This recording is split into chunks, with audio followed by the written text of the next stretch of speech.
In spaceflight, things have to be right.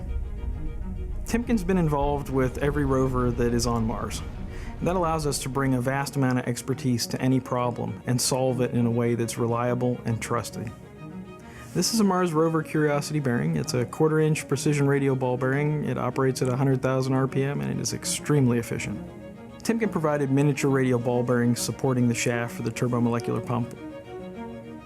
The Mars rover Curiosity is designed to search for the early signs of microbial life. It goes across the surface of the planet, it takes samples of soil and rock, and it analyzes those looking for things like water, minerals, and chemicals. So the sample will go into a carousel. The carousel will index forward, and even though Mars is in deep space, it still has a slight atmosphere, a thin atmosphere. This bearing will rotate the pump that pumps the thin atmosphere out and creates a vacuum condition so that the sample can be analyzed. 3 times mission life is a standard spaceflight requirement. These bearings need to survive a long period of time in a vacuum environment, running at high speeds, with very little lubrication, and at the same time running extremely sensitive instruments. Timken engaged early with the customer, and we were able to collect a set of requirements and come up with a good design that we knew would work and support the system.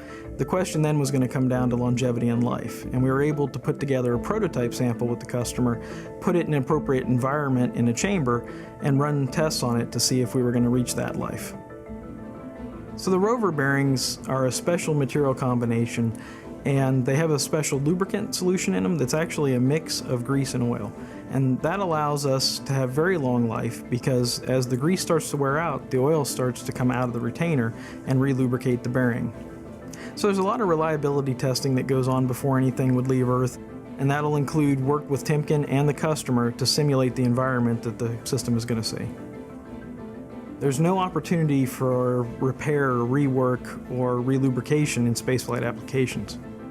It's amazing to think that we're working on applications that not only affect us here and give us insights as to how our planet formed and where it may be going, but that we're looking at places where people could go in the future, somewhere that we might have an outpost and do even more exploration.